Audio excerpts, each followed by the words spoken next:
So I just came out with a long video breaking down every single quarterback battle going into the NFL season and also saying why this preseason is going to be so electric, because it's not often we have a true quarterback battle. And now we've seen a lot of these teams play, and I want to give an overreaction how Mac Jones and Justin Fields played in their first preseason games.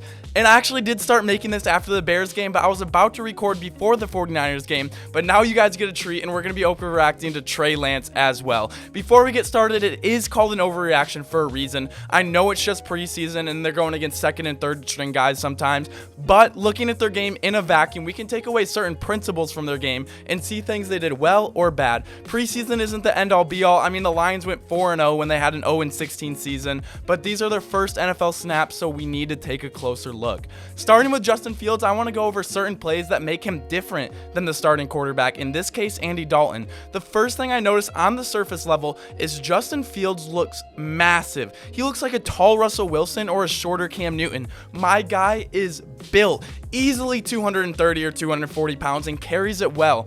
Also on the surface, he was 14 of 20, which is 70%, had 1 rushing touchdown, 1 passing touchdown, and 0 interceptions. But the way he got those numbers is what we're going to be looking at, and that is much more important. His day started off really rough, and he was in some pretty bad spots. He wasn't in any sort of rhythm and started out with getting a pass batted down. He had a very nice throw on a corner route, which could have been caught by an Allen Robinson-like receiver, but also may have been picked off by a Jalen Ramsey-like player. He fumbled a shotgun snap, but to be fair, it was a terrible snap. Another throw that should have been intercepted, and then he fumbled it again when he took off to run the ball. Even though the Bears recovered both fumbles, nothing seemed to be going right.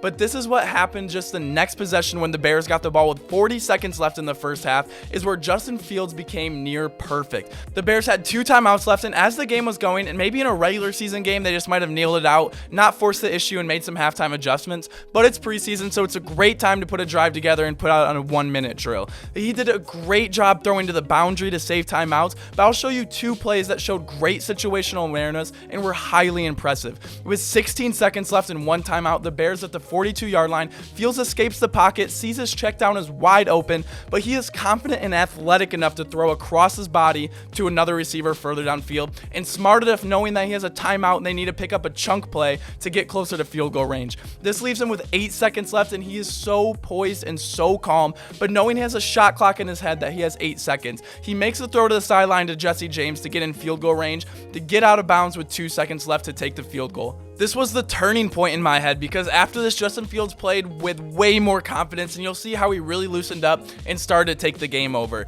He starts out with this beauty of the throw in the second half, and we're going to take a look at some plays that just confirmed me why I think he should be the starter for the Bears week 1, because all these plays are what differentiates him from Andy Dalton, because he's so much more dynamic and just athletically superior. The first play is a 3rd and 9, and never really easy position to convert.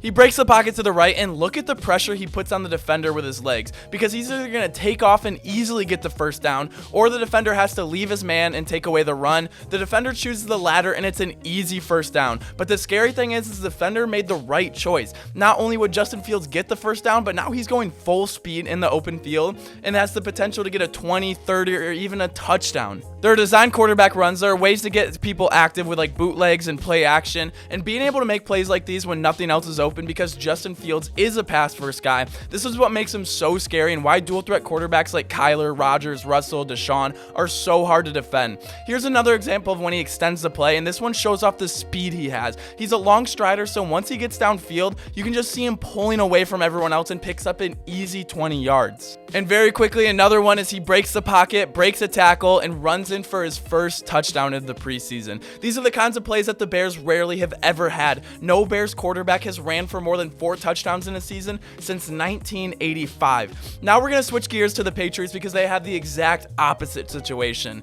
Well, actually, that's a lie. I'm doing this in post-production. We're going to be talking about Trey Lance next, because I have more to say about him. We definitely saw the highs and lows of Trey Lance's game as first start. At some points, we could see how electric and insane the 49ers offense is going to be if he's their starting quarterback. In just the next play, we'll see a ball that definitely should have been intercepted or wildly inaccurate that showed lack of consistency. His arm strength has to be one of the best in the league already. I mean, his first passing attempts, I couldn't even see the ball leave his hands, and a very trusty-handed receiver in Brandon Ayuk dropped it. An 80-yard touchdown with a beautiful ball, and he's going to be able to throw these like all the time in the 49ers scheme. He had some more drops where he placed the ball perfectly, like on this play, but then he had plays like this that shows his inexperience. He had a wide open crossing route underneath, but he takes the sack instead. If you're not going to have time to throw it and to take a deep shot, just check it underneath. Let your playmakers try and pick up the first down. He's trying to do too much and was indecisive, and that was actually a big problem in this game. I mean, Kansas City was not messing around, and the 49ers offensive line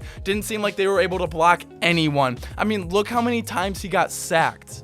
And look at some of these throws that he was so fortunate weren't intercepted. So my takeaway from his first game, even though he's better than I thought he was, he looks huge, his arm is better than I thought, his throwing mechanics look slightly improved from his time at college, and we also saw some inconsistencies with his game, but he's not limited talent-wise, whereas Jimmy G is. So my overreaction to this game is whether Kyle Shanahan sees the mistakes go down, he's going to make the switch very shortly after he sees this in practice, or whether it's in the following preseason games, because they can win the division if Trey is playing his best and the team plays healthy. Whereas if Jimmy's their quarterback, I think they're going to be at a disadvantage going against Russell Wilson, Stafford, and Kyler Murray. Well, now let's look at Mac Jones and the Patriots.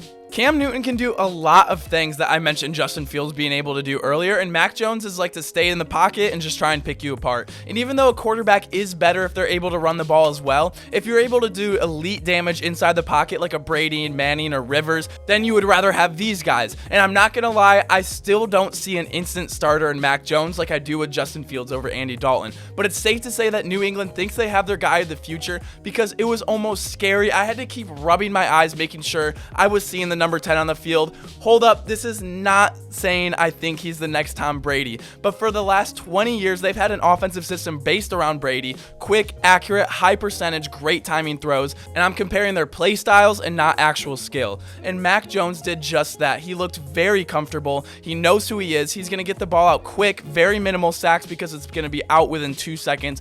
But Cam Newton showed me that he still has a lot left in the tank. His arm looks live, and after the first strip sack for Chase Young, I saw the better quarterback playing. But Mac Jones is a very quick learner. I saw him make some mistakes, but he never made the same mistake twice. But what I did love is you can say he was dinking and dunking the ball down the field, and that's what the Patriots love to do. Their analytics and philosophy is simple. Kansas City is a 2 to 3 play scoring drive, run away with games quickly, or sometimes off the field quickly. With the Patriots, think we are so well coached and disciplined. We're not going to take stats. We're not going to get penalties. Every run is going to be 3 to 4 yards, and we're going to get 4 to 7 yards every pass play if you're going to give it to us. Mac Jones is a short, intermediate, pre-snap read, accurate guy to lead that offense. That's why I think he's going to be their quarterback of the future. But I don't think he's good enough to beat out Cam Newton right now. But with the 2-minute standing ovation that Mac Jones got from this Patriot Nation, I think they really have him. He's going to be their homegrown guy. He's going to be the player they drafted. They're going to be really attached to him. I see Cam Newton going somewhere else, but playing the entire season with the Patriots, and then they're going to hand it over to Mac Jones. But let me know what you guys think. I was going to make 3 separate videos with all these guys, but I kind of wanted to lump it all into one because I did with the thumbnail, I did the future is bright because all of these guys look so good. And we saw some stuff from Zach Wilson, some stuff from Trevor Lawrence, not as much because I didn't want to go completely into their game, and they're not in a quarterback battle, so we'll be able to get a lot more information on them when they're starting week 1 in the regular season. But let me know what you guys think. Make sure to like this video if you like videos like these. Sorry about my voice. I am a little bit under the weather right now, and I completely lost my voice. But thank you guys so much for watching. Comment down below what you think of these quarterbacks, and make sure to subscribe if you enjoy daily sports content. I appreciate you guys so much, and thank you so much for checking out the channel. I will see you all tomorrow. Peace.